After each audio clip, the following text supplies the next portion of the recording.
Welcome to the Trust Factor Radio, bringing you interviews and insights to unlock the power of the subconscious mind to create authority, credibility, and trust. With your host, the Authority Architect, and best-selling author, Neil Howe. Hello and welcome to the show. This is your host, Neil Howe, and today my special guest is Mark Bealin, and he helps businesses seeking a marketing edge and performs SEO and paid search marketing campaigns that generate more revenue for their business. And that is what everybody wants, isn't it, Mark? Welcome to the show. Right. Thanks for the introduction. I'm really excited to be on. Well, give us a little bit of your background before we get into it, how you got started in digital marketing. Sure. I've been involved in search marketing since 2007. I worked for a startup first who was acquired by a very large company. I really learned a lot at that job and then have been in the industry for, 12 years now. It's 2019. I'm still getting used to that. Doing SEO and paid search primarily. I'm a web developer of some skill. And then in 2017, in March, I founded this agency where I work now called SearchLab. We've grown in that period of time to now I have 12 employees, and we're hoping to hire more employees here in the first quarter of the year.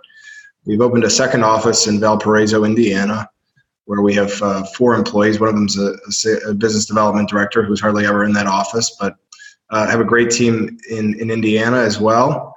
And just the business has grown really nicely in the first almost 2 years. And I think it's because we've done a really good job for our clients and retained clients and gotten referrals from that kind of work. Excellent. Well, and your main office is in Chicago, is that right? That's right. We're in the North Center neighborhood. People who are familiar with Chicago will know it. It's right along the tracks here. So if you do hear a train go by, I apologize. It's for the audio, but we're along with a bunch of other digital marketing agencies. It's basically digital marketing agencies and microbreweries in this neighborhood. Oh, what a great combination. Yeah, we strategically picked. My office is sandwiched between Dovetail Brewery and Beguile Brewery between Ravenswood, just north of Irving Park. Well, I'm glad you're still able to get some work done based on your reviews and the growth of your company so far. So talk to me about your clients. What kind of clients is it that you serve? Yeah, we serve primarily small and medium-sized businesses. They're probably a little bit larger. The way that I've described it in the past, if you can remember picking up a Yellow Pages in the past, my clients were probably in there, but they probably had one of the larger ads. So that's sort of who I serve primarily. And then we also have a lot of startups, solopreneur operations. And so we've expanded a little bit. I think the best way to describe my client is actually like I think it's a psychographic profile. These are people who are really eager to grow. They're not satisfied with where they're at, and they want to see their top line revenue increase. So they're not happy just getting by and being in business. They really want to get to that next level and take over the market. And ultimately, what I say all the time is, if you're in a position to help people solve problems, you want to help as many people as you possibly can. So there's definitely that drive to succeed, which is really what you want to be working with, isn't it? Yeah, it's really well said. I mean, we're I've been doing this a long time, and what's most gratifying is exactly what you say. You solve people's problems. You either give them if their trouble is they need more revenue or they need more business. That's sort of the obvious one, but our agency we're always listening for how we can help small businesses solve problems and issues that come up, and whether it's something that I can do personally or our firm can do personally, or if it's something where I have a decent referral network myself of people we can refer people to. We just that's the thrill of it, is trying to help people solve their problems. I think that's really well said, Neil. Yeah, definitely. Well, what kind of issues is it that you find that these companies have that you help them with? Well, most commonly, we're gonna try and help businesses. I think the slang we use is we're gonna make their phone ring and their door swing. So they want to get more people into their business. They want to have more phone calls, more leads, more online sales, and they want to do that through their website. And so most commonly, that's where I come in, and I'll take a website and either optimize it or send paid traffic to it in a way that will help their bottom line. Then there are just like a bunch of other problems that we can solve. Working in small business category, there's just so many different challenges that come with technology and trying to understand how all this works. And so we really want to be a good partner to our clients and help them navigate any kind of technology issue they might have. But in particular, if they're looking to get more leads, have a better presence online, that's usually the problem we solve best. So tell me how you help them with that. You said you optimize and paid sometimes, so you're doing mainly SEO? Yeah, so I'm an SEO by trade. That's what I did for most of my career. I would say the agency, we're usually doing one of two things just about every day during our time. We either want to send more visitors to your site, and that's done through search engine optimization and running paid campaigns, either through AdWords or on paid social campaigns. Or we're going to try and look at, if you've got no more visitors to your site, how can we make a higher percentage of those visitors convert into leads for your business? So the acronym for this is CRO, or conversion rate optimization. And so we also have web design and web development resources who help businesses get a higher percentage of the visitors to their traffic, visitors to their site, converting into business leads for them. And so I'm usually doing one of those two things almost every day, or at least our team is. Mm-hmm. So how do you figure out, how to drive that traffic, whether it's a really big SEO push or whether it's a paid advertising campaign on Google, or whether it's, driving that social traffic? How do you figure out what works best for which company? Yeah, it's a great question. So one of the things I would say that I love about this business, I've liked it since I got started in it. And it's extremely transparent whether things are working or not. So for better or for worse, you're sort of naked to the results. I always wondered how, like, if you were selling billboard ads, how you could prove that those things were working, because it seems tricky to me. But with these kind of digital marketing campaigns, it's completely transparent. You're naked to the results. So your traffic's either going up or it's not. You should be tracking a variety of conversion points. So we track phone calls for our clients, we track lead forms, we track sales online. If those things aren't improving, I have a problem. And so if you think about that from a positive standpoint, what's working? If I'm sending paid traffic to your site, I want to only send the sort of traffic that's converting. I don't want to send good money after bad. And so you just kind of optimize from there. You look for ways to just fully, develop high-performing ad groups and keyword patterns that you might find. And then with SEO, you really want to try and focus on fundamental things like making sure you have good keywords that you're targeting. If your keyword rankings improve, you would anticipate that your traffic would improve, and if your traffic improves, you'd anticipate that your conversion numbers would improve. And so we're naked to all those results. Now, how that actually gets done, is probably a longer question, but we would do technical SEO. So we improve the website itself and make sure that it's fast and secure, that keywords are included in the right places on the site, that we're using markup language that's mobile. It's highly optimized for mobile devices and tablets. And then once the website's at a reasonable place, you really do need to drive backlinks to the page, and that's done by producing really good content. And so, backlinks is a huge topic. We could talk for half an hour just about that. But the main thing that we want to try and do is make really great really great content, promote that content, and earn backlinks that way. Content is a big one as well. We could talk about that for hours. So what is really good content? What does that look like?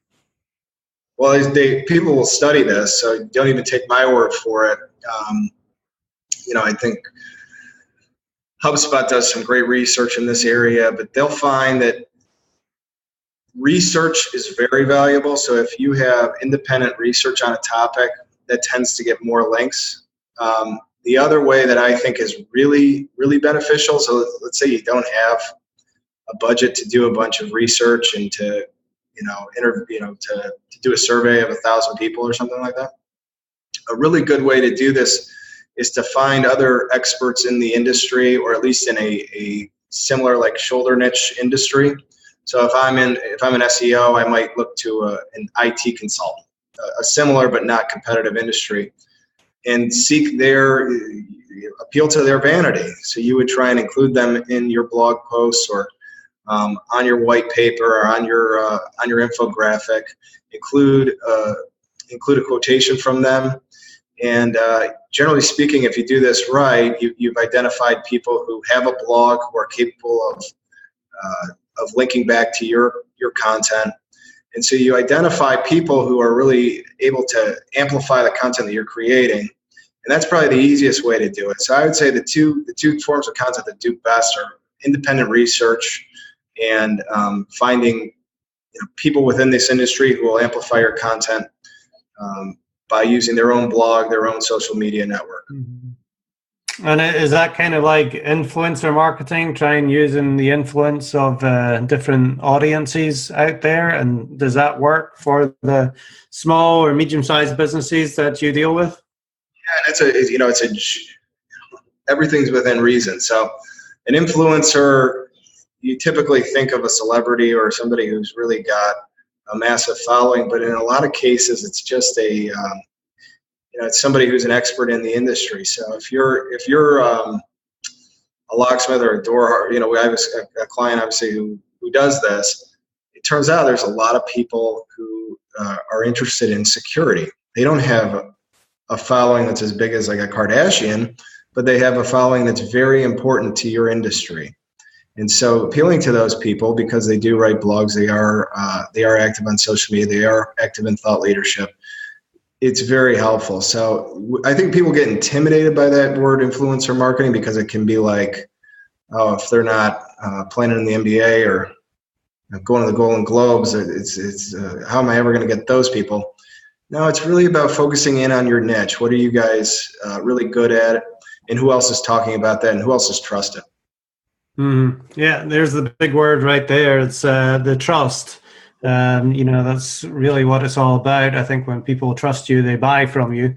So you want to be able to convey that trust. And, we've talked a lot about the traffic so far, Mark, but, that trust really comes in with the conversion and what you can do to help people trust you so that they, make those conversion steps that gets a sale. So what kind of conversion things do you do to help your clients out? Sure, that's a great question. So yeah, some of this is basic copywriting skill. So do you understand how to write a compelling call to action? Do you understand how to write compelling sales copy in the first place? And so you do need sort of a surface level understanding about how to write marketing copy. And I think all these things like unique selling propositions and calls to action are very important. Then there are really understanding the user at where they are. So if I am on my mobile device, I'm not very interested in filling out, a contact form with 27 fields in it. I'd much rather have a button that I could tap to call a customer service representative or a sales representative from your company. If I'm on a desktop computer, maybe that's different. Maybe I would like, most laptop computers don't have a tap to call feature, although some do. I might much rather either have a phone number ready where I could see it and it's not in a button form, but I could see the numerals, or I might much rather fill out a contact form. So coming up with, I would say, device specific calls to action and conversion points is, I think, incredibly important. And then just making sure that it's not hard to find. So we do a bunch of user tests on websites. My company also does web development. We'll do these user tests where we'll have a critical mass, let's say like 30 people look at the website while it's in development and provide feedback. One of the most common things that we hear in these user tests is, I can't even find the phone number, or I can't find a way to contact these people.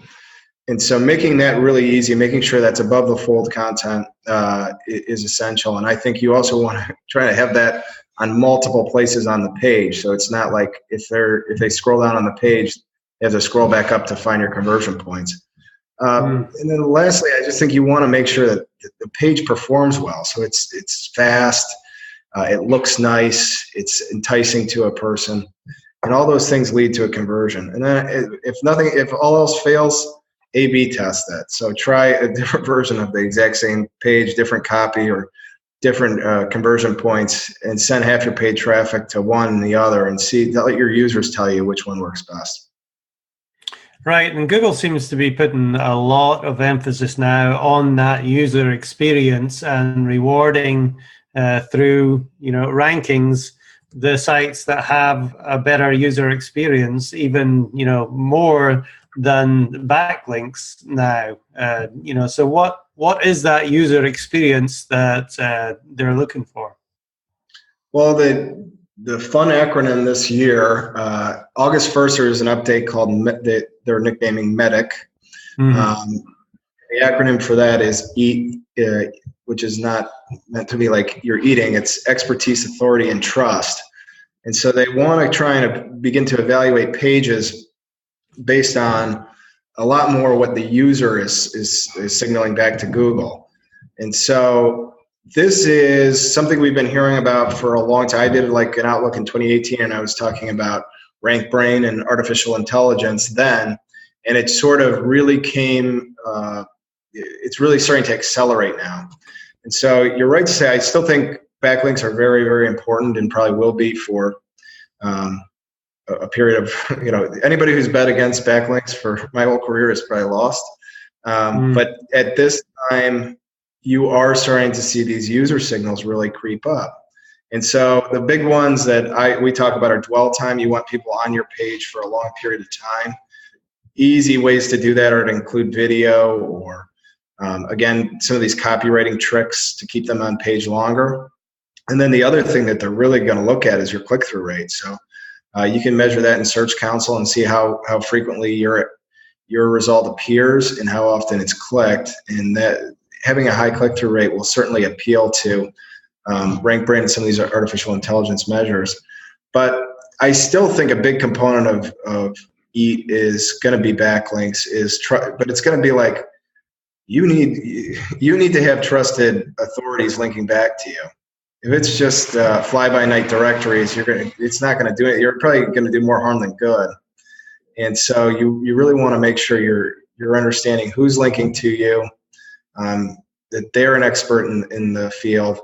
And then some other subtle things. I think reviews are really important for my small business clients, making sure you're utilizing schema markup so that Google can begin to see you as an entity. All these things go into it. But you're right to say, I think the biggest thing is it's not about including the keyword 20 times on a page anymore. I mean, your content has to be readable. It has to appeal to users, and it's those kind of tactics of just like, how many times can I say personal injury attorney in one blog post? It ain't gonna work anymore. Yeah, it seems to be, Google's really rewarding those authentic people that are putting their expertise, their authority, and their trust out there and sharing information through education. And I know you do a lot of education in your area with your clients as well. How do you educate them in order to, get them to take action and, have service with you? That's a great question. So the first thing that we do is we'll just work with them in a consultative basis. So we will that's the way we sell our services. That's the way that we perform our services. So we want to identify, what kind of leads are good, what sort of traffic is beneficial to them. And then above and beyond just kind of our core services of SEO and paid search, we're also frequently hosting events at our office in Chicago. And I'll bring in, I co-sponsor this with a company called At Revenue, who are a sales and marketing training company just down the street. And then we'll bring in subject matter experts in things like finance and brand marketing and video marketing to talk to our team, to our attendees about how they can improve their business. And if it's something and we just give it away. I mean, it really is. For some of these, we've charged a fee, but for the most part, we have like a bunch of freebies that I try and give out. And as long as the head count's reasonable, we'll give out a lot of free tickets. And it's really a way for you to figure out, sometimes clients know something's wrong, prospective clients know something's wrong, but they can't put their finger on exactly what it is. So take a broad array of perspectives, figure out if your challenge is SEO or paid search, or maybe your challenge is something I don't offer. Well, that's great. Still come to my office and learn from these people. Like I said from the beginning, I just want to help solve problems for small business owners. And you get everything that you want in life if you just help enough other people get what they want, according to Zig Ziglar, one of his famous quotes, which I definitely agree with. Now, Mark, let's talk about some of the misconceptions with SEO and digital marketing. What do you generally hear from people? Yeah, this is another one of those where we could talk for half an hour about this. One of the most common ones I'll hear is just a misconception about how SEO works in terms of the timing. So I've heard this a lot where somebody will say, I did SEO 3 years ago. It worked great, but now what happened? I'm nowhere on the first page. I lost all my traffic. And this seems to be surprising to small business owners. I like to say you can really use the words SEO and marketing interchangeably.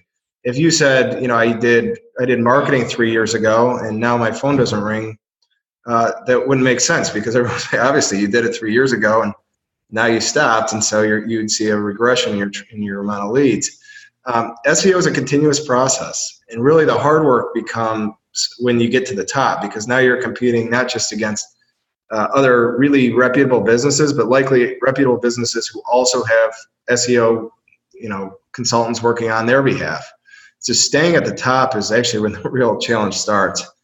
The other misconceptions I'll get a lot are about paid search. So the idea that by paying Google, you'll get better visitation and better visibility in the organic section. It's just not true. It's never been true, but nonetheless, those questions come on. And then in paid search, a lot of times it's just like you get questions about, where's my ad? I searched for some of my keywords and I didn't see my ad. And you got to understand that you have a daily budget. If that's expired, you wouldn't show up. That you're not going to be. If I search from where I'm at currently, or if I search for my home, which is like 2 neighborhoods away, I could get totally different results. So, it's a great question, Neil, because there's a lot of misconceptions in this industry. I like what you said. I like what you said about the first part, where I did SEO for a while, 3 months ago or 3 years ago, and then stopped, and I'm not seeing results anymore. And then, once you get into those high competition levels, I equate that to like a performance athlete right there. Right. You can't go to the gym 3 years ago and expect to be in perfect shape today.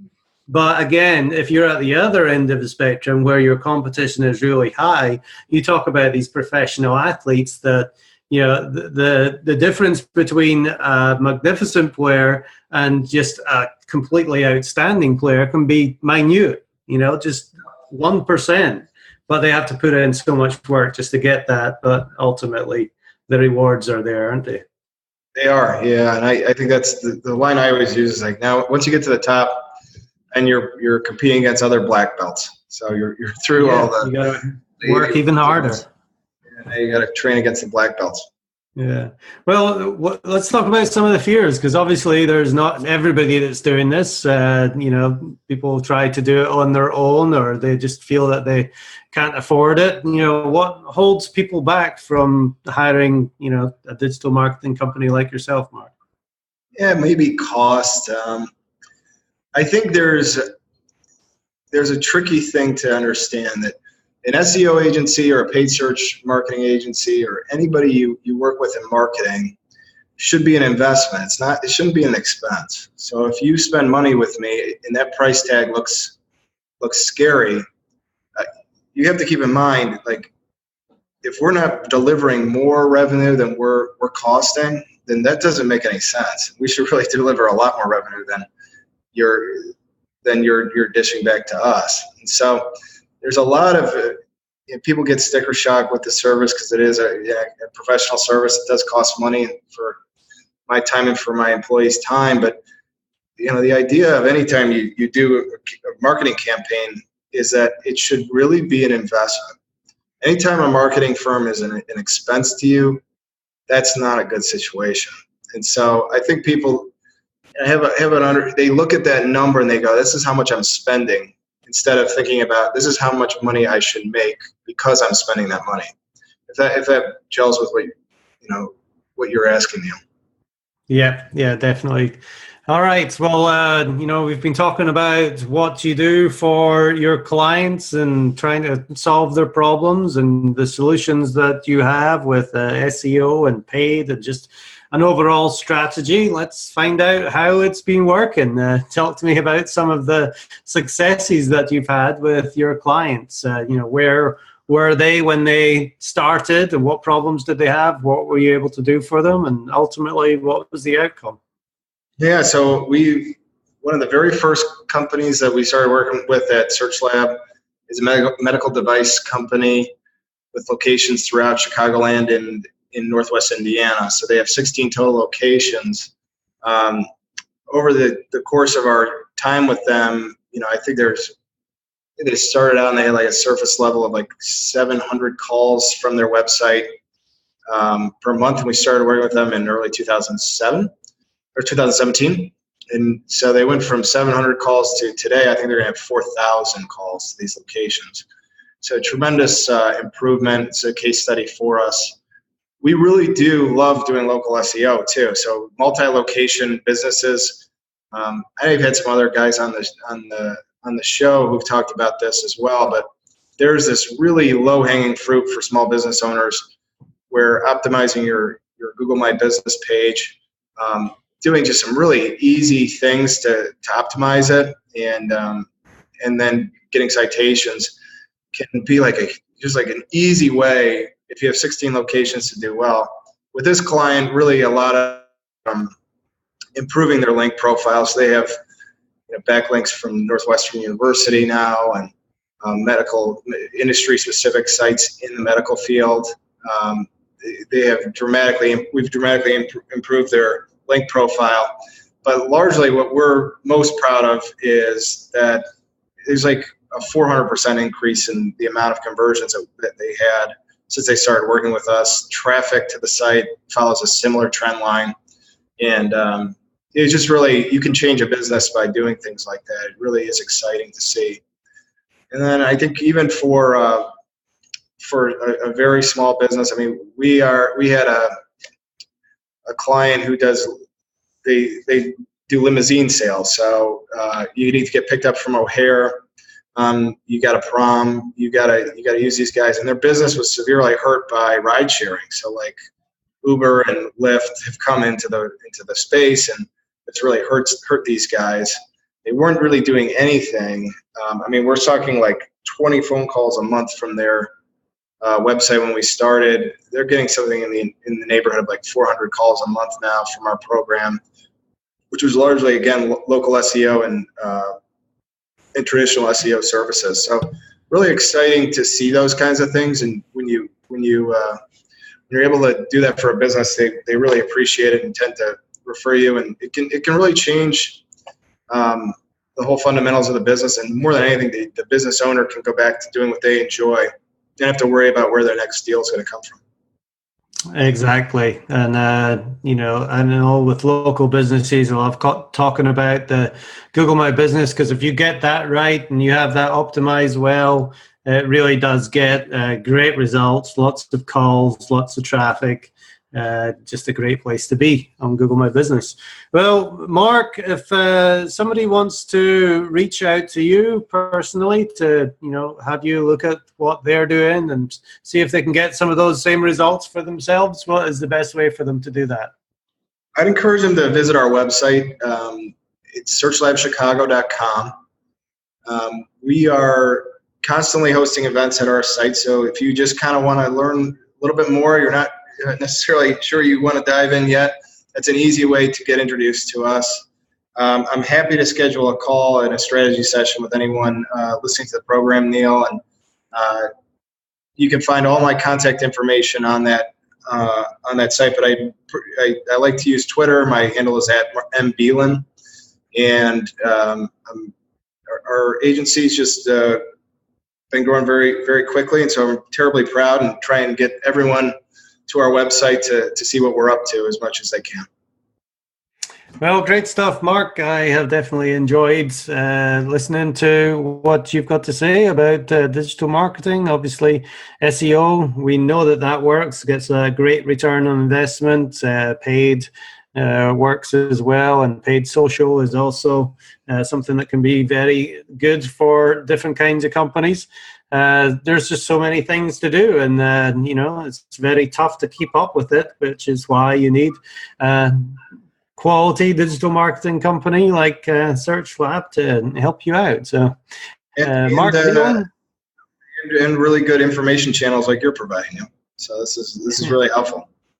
Excellent. Well, Mark, thank you very much for being my guest on the Trust Factor Radio today. All right, thank you.